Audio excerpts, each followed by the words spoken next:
This is the officer I wanted to punch the most the moment I saw him. He was already someone who got lost easily, and he even led the whole company into the mountain trenches and got lost in there. The kind-hearted lieutenant came to advise him, wait until the enemy falls into the ambush, then annihilate most of them. That would be enough. But he absolutely wouldn't listen, insisting on doing the opposite, proactively seeking out and destroying the enemy. Having no other choice, the lieutenant could only carry out the order. Before they had taken a few steps, they walked into an ambush. But luckily, this was just a drill, otherwise they would have gone straight to meet the Grim Reaper. During training, he was an extremely strict person, worrying about the guns getting rusty. In the end, this guy canceled all of the company's leaves and even made everyone wear their training gear for a 10 kilometers physical training run. When others were training, they were also training. When everyone was resting, they were still training. And when other companies were having parties on Friday nights, they were still being forced to do military training. Upon returning to the barracks, he would even check if everyone's canteens were still full of water. If he found anyone had drunk all their water, they would have to train one more time. He even used this as an excuse to cancel the holiday leave. I really want to say, if the water in the canteen isn't for drinking, is it just for looking at? Spring passed and autumn came. After being trained day and night by the sadistic Captain Sobel, the soldiers of Easy Company became much better than other soldiers. At the same time, he also welcomed the most glorious moment of his life. The regimental commander promoted him, and at the same time, also promoted Winters, who had always been quietly striving, to the rank of first lieutenant. But Sobel was a man who was very jealous of others.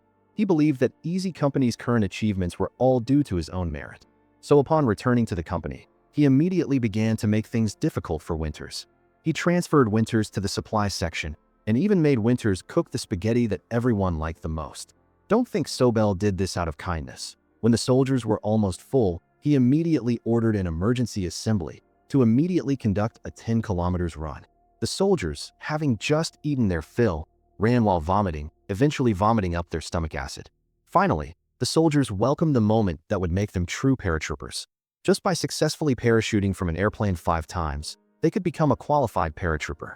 That day, the regimental commander threw a party to congratulate them on becoming the first parachute infantry regiment in the history of the U.S. Army. Everyone raised their glasses in celebration, drinking merrily. The men of Easy Company wanted to file a mass complaint against Sobel to demand justice for Lieutenant Winters. The incompetent officer Sobel had once again led everyone astray during a drill. And this wasn't the first time. Because Sobel failed to reach the designated location within the allotted time, Lieutenant Winters had led the 2nd platoon to complete the drill objective first. When Sobel arrived, shouting slogans as he ran, he discovered that Winters had already reached the designated point long ago. Sobel, feeling his authority challenged, decided to court-martial Winters. Winters had always been a straightforward person. He flew into a rage. He had always tolerated Captain Sobel, not expecting the other man to push his luck. This time, he decided he would confront him to demand justice. When Winters went to reason with Sobel, the poor Winters was transferred to the supply section by Sobel. The soldiers' mass complaint about Sobel's behavior angered Lieutenant Colonel Sink. Sink believed that one could speak up if something was wrong, but this was no different from a forced confession. But among those who complained about Sobel, whoever needed to be demoted was demoted, whoever needed to be discharged was discharged. Because in the Army, without rules, nothing can be accomplished. At the same time, Lieutenant Colonel Sink also knew very well in his heart that a commander like Sobel could never lead his troops to victory. So he used an excuse to transfer him to the parachute training school at Chilton Foliat as an instructor, thereby removing him from his position as company commander, and at the same time, letting Meehan of Baker Company take his place. On May 31st, 1944, Easy Company was moved to Pottery, England. Winters also returned to the company. Next, the company's mission was to capture Corentin within a specified time, the purpose being to link the 2 landing beaches codenamed Utah and Omaha. Easy Company's mission was to parachute behind the Atlantic Wall 5 hours before the infantry division landed at Utah and destroy the German garrison at Sainte Marie du Mont, which lay between the assembly area and the Corps' objective. This campaign was none other than the legendary Normandy campaign. The next day, everyone was ready, fully equipped, and prepared to set out. Next, they would have to face a test of life and death. The paratroopers of Easy Company were fiercely attacked by the Germans in the skies over Normandy. Bullets flew past the planes like a dense ring. Some planes were hit by artillery shells and broke into 2 in midair. Some planes were hit and exploded in the sky. The men on board didn't even have time to jump before being swallowed by massive flames. The white parachutes were clearly visible in the dark night, a truly magnificent scene. Facing the enemy's rain of bombs and bullets, it was unknown how many could land safely. Winters and a communications soldier from Able Company landed safely, but his rifle and the other soldier's radio were both knocked away by bullets while in the air. On the way to the assembly area, they met two groups of men one after another. Although they were not from the same company, they at least had people to befriend, protecting each other. When they reached a culvert, everyone suddenly heard the sound of horse hooves. In the current situation, the only people who could be riding horses were the Germans. Everyone quickly found cover, planning to ambush and annihilate most of this German squad. The sound of hooves grew closer. Winters told everyone to act on his command, but before the enemy had entered their attack range, Welsh stood up and started firing. Everyone opened fire at once. The Germans were caught completely off guard. Someone wanted to surrender, but Garnera was in a killing frenzy and couldn't stop. At that moment, he remembered his brother who was killed by the Germans and immediately opened fire, shooting the German soldier who had surrendered. He didn't even spare the Germans' cart-pulling horses. After a brief cleanup of the battlefield, the group continued on their way. As they passed through a small village, the ground was a desolate wasteland. It was clear that a battle had taken place here not long ago. They saw a fallen comrade from Easy Company, but he was hanging from a tree. After everyone paused for a moment of silence, they continued on. Not long after, they met up with the company. Winters heard from Buck that 90% of the men from all companies were still missing. Lieutenant Meehan's whereabouts were also unknown. At present, there were fewer than 20 soldiers from Easy Company here. As Winters was resting with his comrades, a message came from headquarters requesting the commander of Easy Company to report for a meeting. As the highest-ranking officer of Easy Company at the time, Winters received the order to go. At the meeting, Winters received orders that they must destroy a German artillery battery not far away. But the number of German troops guarding this place was many times the number of surviving members of Easy Company. Furthermore, they had machine guns and cannons. This was certain to be an extremely fierce battle. 3 bombs sent the German machine gunners at the position to meet their maker. This soldier went up intending to add a few more shots. But unfortunately, his gun was out of ammunition, and luckily his comrades arrived in time. Without machine gun support, the German artillerymen were no different from lambs to the slaughter. The German soldiers hurriedly fled, but because they were running in a very open area, they were still pursued and nearly all wiped out by Easy Company. Just before, when Winters was leading the company on a mission up ahead, not far away was the German artillery position, and they were shelling the Utah Beach area.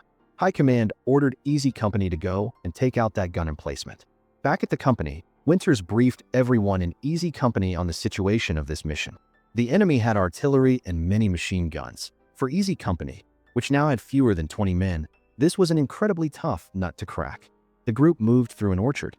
Through observation, Winters discovered the specific locations of 3 large German cannons and also spotted a large number of soldiers. Winters thought to himself, the enemy is in the open and we are in the shadows. Even with a huge disparity in forces, we can still act. Winters positioned a machine gun at the truck to draw enemy fire, then sent a 3-man team to attack from the left. A sniper was positioned high in a tree. Then he sent 2 men to flank from the right, using their fire to support the 3-man assault team. After the assault team captured the first cannon, Lipton would bring explosives to detonate the gun. After arranging the mission, Winters gave the order to attack. Very quickly, the 3-man assault team captured the first cannon. Because his comrade was shot and wounded in the butt, this guy was nearly blown to bits by a bomb. After getting up, he felt for the important part on his body. Luckily, it was fine. At this moment, on another side, the enemy frantically attacked them. This guy pulled the pin on a grenade, but his hand slipped and he didn't throw it out, letting it fall at his feet, nearly blowing up his comrade. It's quite something. This guy was next to 2 grenade explosions within 2 minutes and was still fine. Incredible. A grenade was thrown to clear the way. The 3 men pressed their advantage, officially taking the first gun pit. By this time, the Germans had been thrown into confusion by them, fighting amongst themselves, and the explosives were also brought up. The first cannon was destroyed. Next was the second cannon. He also ordered Malarkey to take the third cannon. Winters even found a map of the enemy's machine gun and artillery positions. But at this point, they had no more explosives to destroy the third cannon. Just then, comrades from another company arrived to help, and also took over the task of destroying the third cannon. The mission was complete. Winters arranged for the members of his company to withdraw one by one. Through this battle, everyone became even more united. Later, when they were destroying a defensive position in Corinton, they were ambushed by the Germans. The battle was fierce, and Easy Company suffered heavy casualties. An artillery shell flew by, sending the soldier who had just been yelling for his comrades to move to another spot flying. A comrade ran over to help check his wound, tore his pants open to see that the most important weapon was still intact. On June 11, 1944, which was the 6th day after they landed in Normandy, Easy Company was the assault company tasked with capturing the strategic fortress of Corentin. This place was extremely important, and both sides continuously fought over it. Winters ordered Buck to lead one assault team, while he led teams 2 and 3, following behind and looping left and right to encircle the enemy. Team 1 launched the attack first. The Germans let Easy Company enter their attack range and then opened fire. The soldiers who were suddenly shot at didn't know how to retaliate.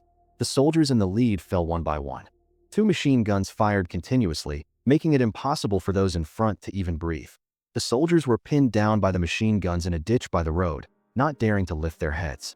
But if they continued to be timid and not charge forward like this, it would certainly affect the timing of the company's general offensive. They had to take the machine gun nest up ahead. Winters, disregarding the danger, shouted for the whole team to keep charging forward. A soldier who had just run in was shot and killed. Another soldier wanted to use a grenade to destroy the machine gun inside, but threw it wide. Not only did he fail to destroy the machine gun, but he was also shot and killed by a sniper on the 2nd floor. Seeing the machine gun firing non-stop, if they couldn't take it, it would be very difficult for the company to advance. At the crucial moment, Garnera told his comrades to cover him and ran straight for the machine gun nest with a grenade in hand. He ran to the window, threw it inside with all his might. No longer being swept by machine gun fire, the troops behind also charged forward one by one. A German soldier intended to come out and surrender, but was ultimately shot in the chest by an advancing American soldier. When the Germans saw that this battle was certainly lost, they called in their artillery to destroy the place. In the heartlessness of war, one moment you could be standing and shouting to remind your comrades to retreat, and the next second, his comrade saw it and was scared out of his wits. After being frozen for a few seconds, he immediately ran downstairs, helped the wounded soldier up, and ran. That's why in war, close comrades will never abandon you. At this time, the German troops were fleeing in chaos everywhere. Of course, Easy Company would not miss this opportunity to avenge their fallen comrades. The Germans had no cover and could only accept being shot down. The battle ended. The soldiers of Easy Company thought they could rest for a bit, but they unexpectedly received a new mission. In the next battle, they would have to face the German armored tanks. Easy Company had no heavy weapons. How would they deal with the German tanks? A German soldier was hit by a bullet. Unfortunately, he was also run over and flattened by one of his own tanks. The brutality of war terrified everyone. Not long before, when Easy Company had captured the Corentin military base, High Command ordered Easy Company to act as the vanguard. Dog Company and Fox Company would provide support on the flanks to annihilate the German forces. But they knew nothing about the enemy's actual strength, number of soldiers, or current position. Just as they were discussing battle tactics, a bullet shattered the quiet atmosphere. At this moment, the soldiers were suddenly attacked, leaving everyone confused and not knowing what to do. Easy Company immediately implemented a countermeasure, setting up machine guns and opening fire to counter the enemy's grenadiers. All weapons fired simultaneously towards the forest ahead. Winters yelled for everyone to quickly find cover and to concentrate their fire to destroy the enemy's machine guns.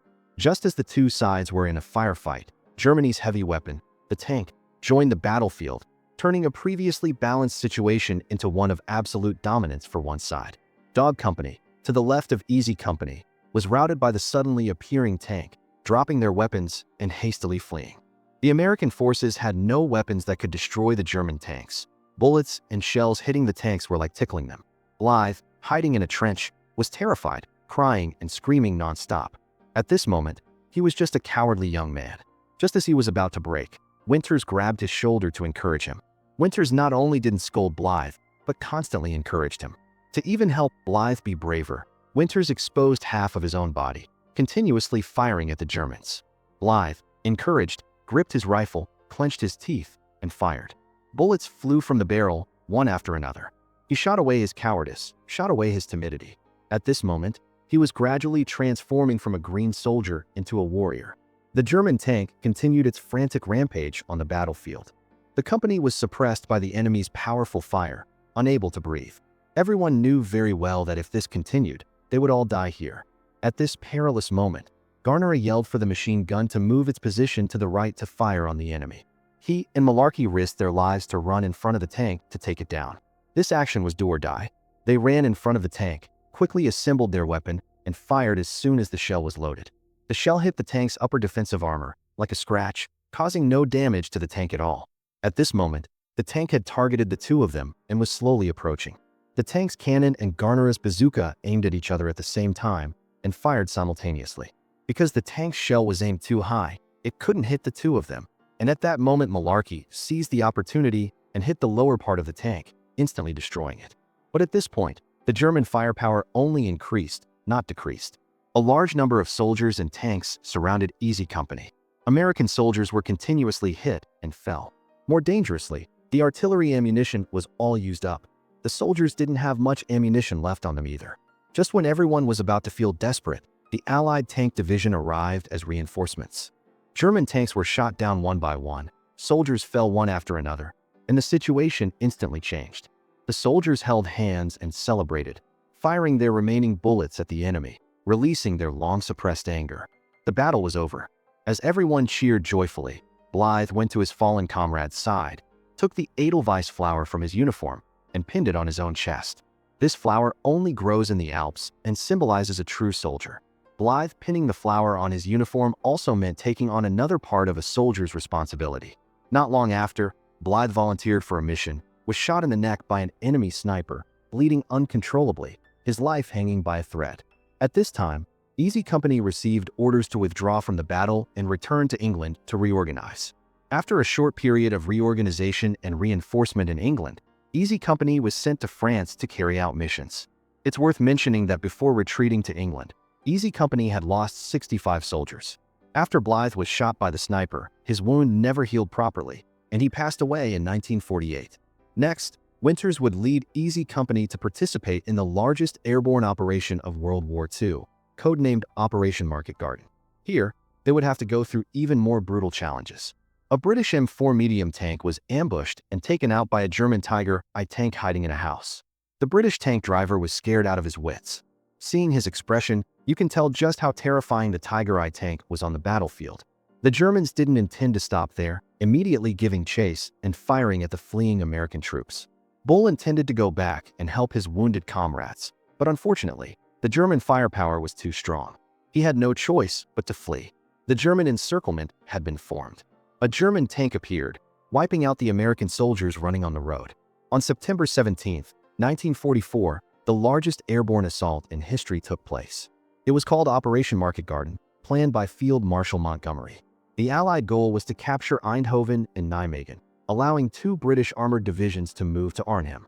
While the Germans were still unsteady, they intended to end World War II before Christmas. Easy Company's specific mission was to liberate Eindhoven, then stay put and wait for the armored division to act together. As the war was nearing its end, they guessed that the Germans blocking their way this time would be old men and children, who could be said to be no match for them at all. This guy left the company, went ahead alone to scout the road. It must be known that in war, this behavior is extremely dangerous, clearly an act of seeking death. Sure enough, as expected, a gunshot rang out, and he was hit and fell. At this moment, an armored car next to him attacked, but was taken out by a British tank that seized the opportunity. Bull shouted loudly for medics to come and save the man, but the new soldier, in his first battle, was hiding in a trench, trembling uncontrollably. To avoid sniper fire, the soldiers of Easy Company ran into the residential area, seeking houses and objects for cover. An old man opened his window and gestured to the soldiers that there were enemies here, for them to retreat quickly, but before he could say a few words, he was pulled back inside by his wife. All the soldiers knew there were Germans here, but when the enemy would appear, and in what manner, they had no idea. Through observation, Bull discovered a Tiger I tank hidden behind a house. He hurriedly sent someone back to report. The soldier ran back and told the tank commander there was a German tank hiding behind the house. They just needed to blow up the houses in front to see it. Unexpectedly, the tank commander refused, using the excuse that they were not allowed to destroy property unless necessary. The result was the scene of the tank being destroyed in the previous segment. The Allied forces were routed by the Germans, hastily fleeing, but the fleeing soldiers were shot down one after another. They had just found a house to hide in when it was destroyed by a shell. A panicking tank also retreated and was shot down. Bull was also hit. He knew his wound was too severe to retreat, so he told Malarkey to lead everyone away. But the others refused to go, and even found a door to carry him out of the battle. This shows the soldiers' spirit of not giving up, not abandoning their brothers. The Allied forces hastily withdrew from the battle and acknowledged that the Germans had set a beautiful ambush. The soldiers of Easy Company returned, but they were still afraid. Everyone had a dazed look in their eyes, showing how severe a psychological wound the war had inflicted on them. Furthermore, the German troops were not old and weak as they had guessed, but were elite German troops. Due to his injury, Bull couldn't retreat in time and could only hide in a drainage culvert to escape. At night, Bull hid in a barn. The owner of the barn gave Bull some first aid. Just then, the Germans were retreating, and a squad came into the barn to check. A lone soldier noticed a blood-stained cloth on the ground and became suspicious. Bull, nearby, took advantage of the sound of an airplane engine to deal with him with a knife. Early the next morning, Bull left the barn. By now the Germans had retreated, and a military vehicle arrived. On the way back, Bull met his comrades who were looking for him. Everyone got on the military vehicle and returned to base. His comrades happily called out Bull's name. Joy and emotion were also evident in Bull's eyes. He himself marveled that this was the first time he had encountered a company so united and full of love. Very quickly, new orders came from above. The company reassembled to go rescue men from the British 1st Airborne Division trapped near Arnhem.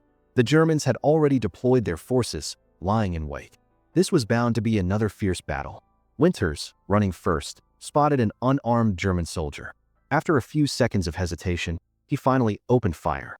The resting Germans were suddenly attacked and thrown into chaos. By the time Winters emptied his magazine, a few German soldiers had just managed to react and return fire. Easy Company arrived at this moment. The Germans were in an open area with nowhere to hide. Screams from being shot could be heard from time to time. After hearing the gunfire, another German unit not far away came to reinforce, and they began to encircle Easy Company. Winters reported the precise location of the German troops to his superiors and called for artillery support. In an instant, artillery shells covered the entire German position. After the artillery sweep, the ground was littered with German corpses. This battle ended with 1 killed and 22 wounded for Easy Company. The Germans had over 50 killed and 100 seriously wounded. It can be said that this proactive attack by Easy Company was very successful. Last night, Winters was resting with the soldiers of Easy Company in the barracks.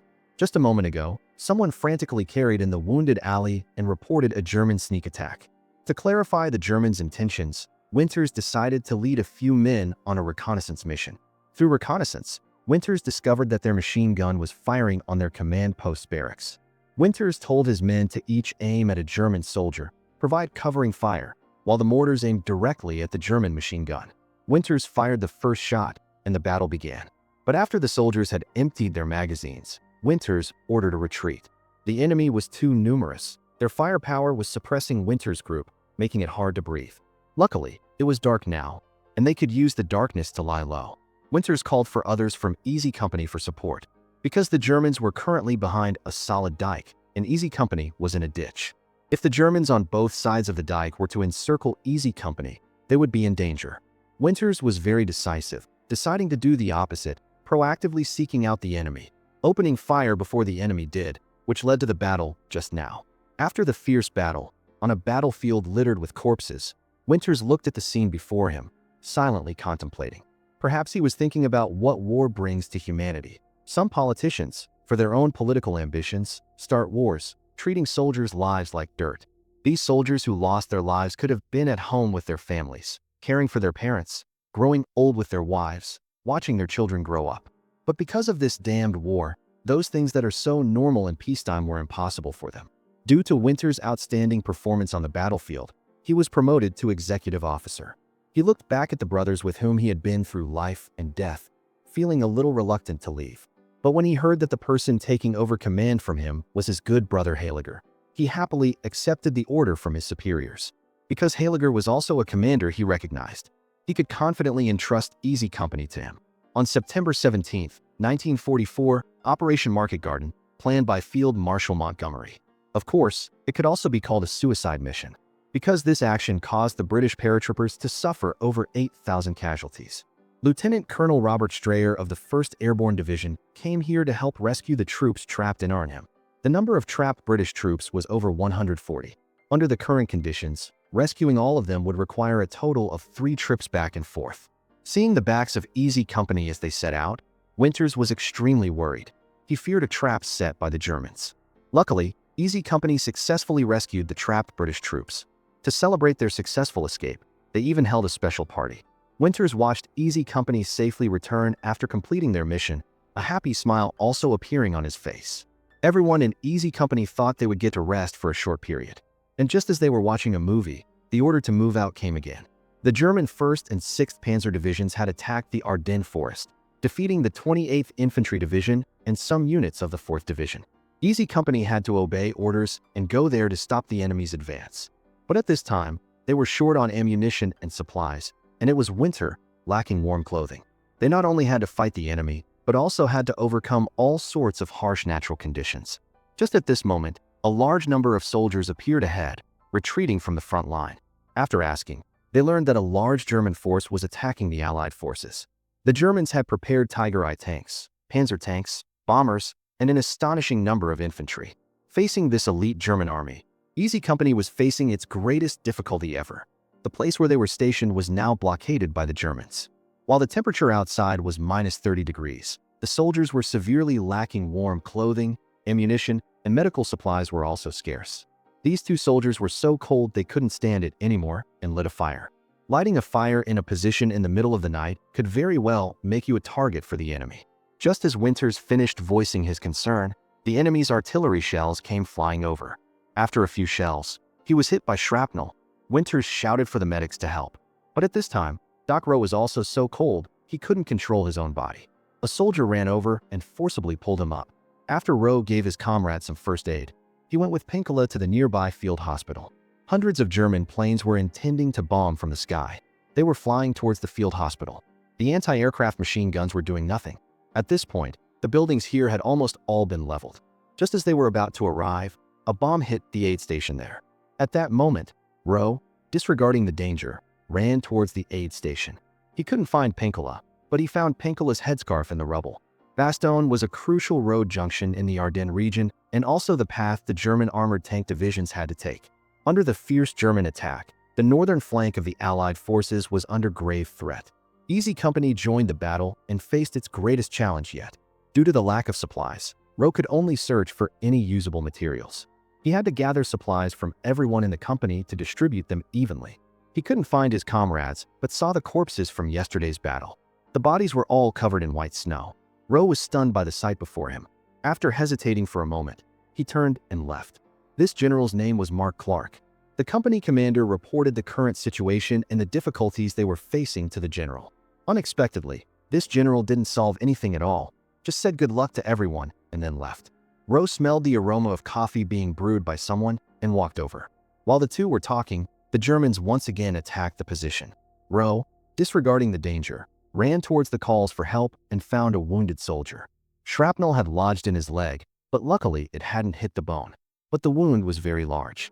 When Rowe went to inject morphine, the wounded soldier refused. He said to save the medicine for those who needed it more. After treating his wound, Rowe went with him to the hospital behind the lines.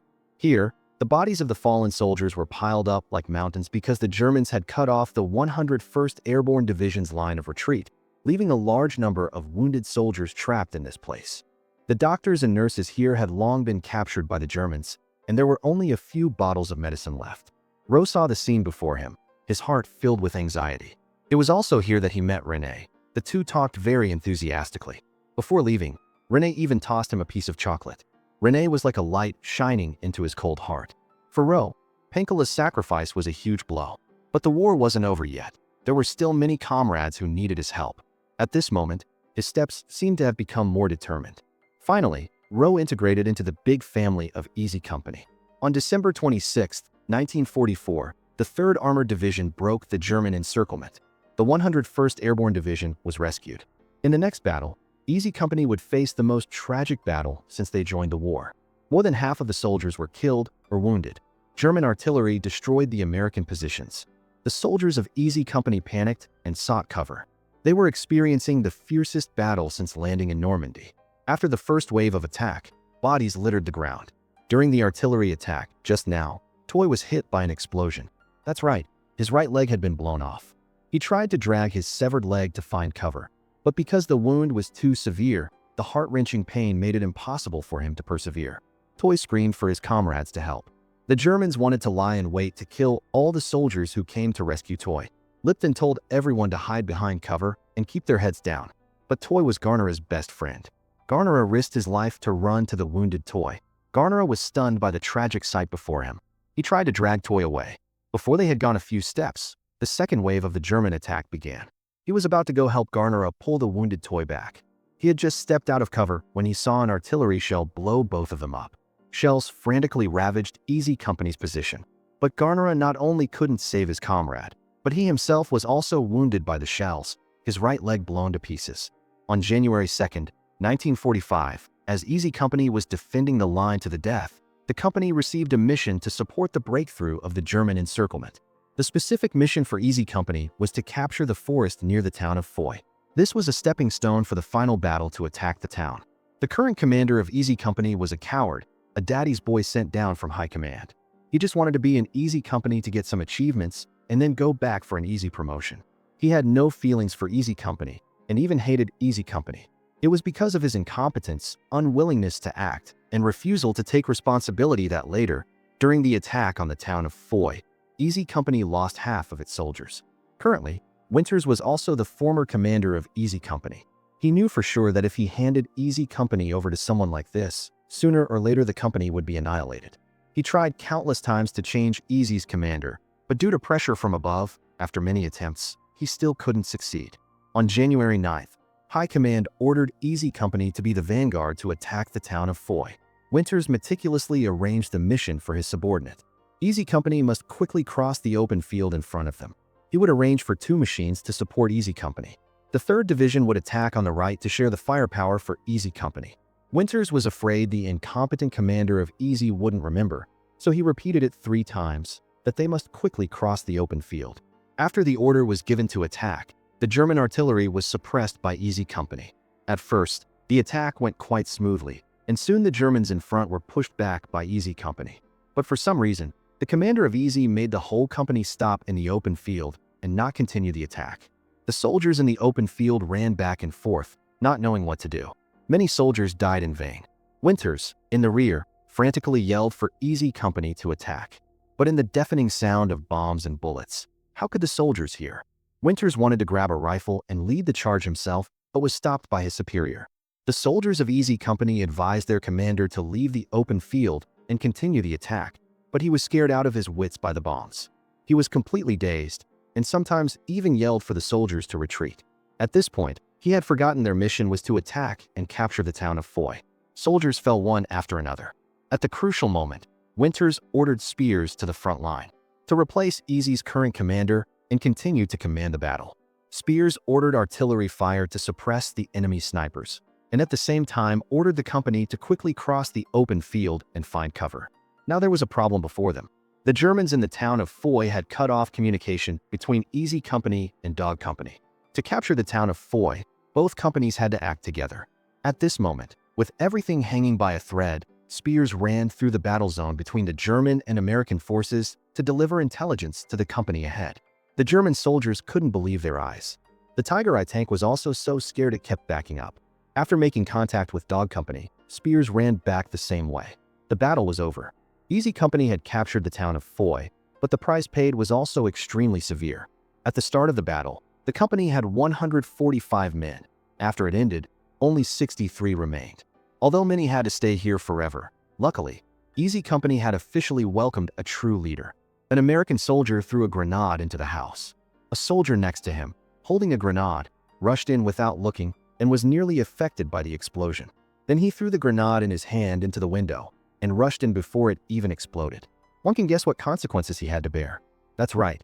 Half of his face was wounded by the exploding grenade, while the Germans inside the house were completely unharmed.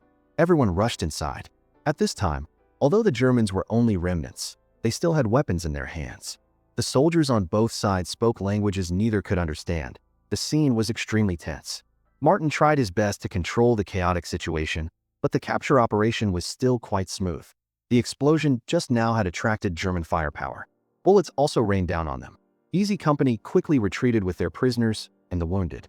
On the other side of the river, the American forces also returned fire. Under the cover of machine guns, everyone completed the mission of capturing the prisoners. Back at the camp, Jackson was wounded, calling for the doctor, begging the doctor to save him. But due to the severity of his wounds, he died a few minutes later. His comrade flew into a rage. He wanted to kill the German prisoner to avenge the fallen Jackson. At the crucial moment, Martin rushed forward to restrain the soldier who had lost all reason. Because if they killed the prisoner, then their action tonight would be a failure, and Jackson's death would be meaningless. On February 9, 1945, the 101st Airborne Division's Easy Company became famous for its outstanding performance. The newspapers reported that they were the heroes who had endured all the hardships at Bastogne. Now Easy Company had been urgently dispatched to Haguenau. Compared to Bastogne, this place was like heaven, but the sound of gunfire was still incessant. Webster, who was wounded in Operation Market Garden, had fully recovered and returned. He thought everyone would be happy after winning a battle, but he didn't know that in the battle to break the encirclement at Bastogne, Easy Company had lost 83 men. In such a situation, how could anyone be happy? A man named Jones, a young second lieutenant who graduated from a famous military academy, joined Easy Company. Everyone thought he was a big-shot son who just wanted to play on the battlefield to get an easy promotion back home, because his father was the famous General Tom Hanks all over America. For soldiers who had faced death many times, this trick didn't work. So no one took Jones seriously at all. But Jones didn't think so. He wanted to prove to everyone that he was also a qualified soldier. Right at this moment, Winters came to relay orders from above, wanting Easy Company to go into the German defensive area to capture 2 prisoners. They wanted to know the situation and military layout of the Germans from the prisoners. Jones, eager to prove himself, volunteered for the mission. He wanted to participate in this action. Winters originally wanted to refuse, but after the young Jones pleaded repeatedly, Winters finally agreed. Because according to Winters, the battlefield was the best place to train a soldier, and that led to the scene of capturing prisoners in the earlier part. After completing the prisoner capture mission, Lieutenant Colonel Sink was very happy. While praising them, the Lieutenant Colonel gave Winters another mission. Tonight, repeat last night's action, go capture a few more prisoners, and come back. The expression on Winters' face was very complicated. He went down to the basement. First, he said that last night's action by Easy Company was completed exceptionally well. He told his brothers that tonight's plan was exactly the same as last night's, but the time was changed to 2 o'clock. But the only difference was that Winters hoped his brothers would get a good rest tonight. The next day, they would assemble and report that they had crossed the river. But the Germans were already prepared, so they couldn't capture any prisoners. Before leaving, Winters also reminded everyone to keep their spirits up tomorrow, as they would be withdrawing from here very soon. A smile that had been gone for a long time appeared on everyone's faces. Because to them, Winters was not their old commander, but a brother who had gone through life and death with them. What was even more heartening was that Winters would rather disobey an order than let his brothers risk their lives to please the boss. This was also the reason why everyone in Easy Company, from top to bottom, was so united. No matter how great the difficulties they faced, the brothers of Easy Company were willing to bear them together. After the Battle of Bastogne, Lipton was promoted to second lieutenant, and after successfully completing the reconnaissance mission in Haguenau, Jones was also promoted to first lieutenant. Winters was promoted to major. Webster also gradually integrated more into the big family of Easy. The war was about to end. Everyone thought they could survive and return home. But then something happened that the entire Easy Company could never have expected. This man was extremely miserable. He was fighting on the front lines to protect his country, yet at home, his wife was demanding a divorce. What was even more infuriating was that his wife not only took the house and car, but also took the dog this guy had raised at home. On April 11, 1945, Easy Company attacked into Germany. Hitler's fascist regime was coming to an end. Except for occasional small groups of resistance, most German soldiers chose to lay down their arms and surrender. The new recruit O'Brien had just arrived at the barracks and had never fought the Germans before. He hummed songs all day and said he would definitely annihilate the Germans. Because he had never really participated in combat, he didn't know how cruel war could be. Not long after, during an operation, this guy O'Brien learned a lesson he would never forget. This was German territory, after all. To ensure safety while moving, Winters had ordered his subordinates to reconnoiter the surrounding areas. Bull's group went through the woods and saw a sight that horrified everyone. He ran for his life to report the news. Upon receiving the news, Winters led his troops over. What met their eyes was a group of Jewish prisoners locked behind a barbed wire fence. They looked at the American soldiers in front of them with vacant eyes. The place was littered with corpses and emaciated, weak survivors. These people, tormented by the fascists, grabbed onto Winter's lapels, as if they were grabbing a life-saving straw from the dark hell. The soldiers couldn't believe their eyes. This place was no different from hell on earth. A man carrying his father, who was as thin as a stick, ran up to them, hoping for help. The rescued old man lay in the arms of an American soldier, wailing loudly. Seeing this scene, all the soldiers understood even more clearly why they had to fight. Before the Germans retreated, they did their best to shoot and kill all the prisoners. The people who were still alive here were because the Germans ran out of bullets to kill them. Even though they were lucky to survive, they had been tortured to the point of no longer looking human. The Jewish people here were tattooed with serial numbers, no different from a kind of livestock. He opened a prison cell. In the cramped, pitch-black room, many lives were barely hanging on, constantly screaming for help. The train cars were also filled with unprocessed corpses. All of this made everyone's skin crawl. The recruit O'Brien, who just a while ago was still singing love songs and talking about annihilating the Germans, was now sitting next to the bodies of the victims, unable to recover from the shock. This was also the first time he had witnessed the cruelty of war with his own eyes. And this was the process that every true soldier must go through. Winters immediately ordered his soldiers to go to the town to collect water and food. In a bakery, a German baker, unhappy that his bread was being taken, stood by and cursed. Webster, enraged, pointed his gun at the man's neck, cursing him to vent his anger. The surviving prisoners took the food and ate ravenously. The medical team brought by Lieutenant Colonel Sink told Winters that the survivors must be stopped from eating because they had been starved for a long time. Suddenly eating their fill would surely kill them. Lieutenant Colonel Sink also wanted Winters to temporarily keep these people in the concentration camp. Because there were too many people, until the soldiers could find accommodation for them, they would be gathered here for management and treatment. But for the survivors, who would want to return to a place so full of nightmares. To protect the survivors, and at the same time ensure their safety and livelihood, the lieutenant colonel reported the situation here to General Taylor. Taylor issued an order and also ordered all able-bodied Germans in the town from ages 14 to 80 to come here to bury the bodies. This task would be supervised by the 10th Armored Division. In fact, some people in the town had never known of the existence of this hell on earth. This scene struck a deep chord in the heart of every German citizen. They abandoned their previous arrogant attitude, and while burying the bodies, some would occasionally burst into tears. Perhaps it was because they felt remorse for Germany having started the war, and it also let their own people see the evil face of Hitler.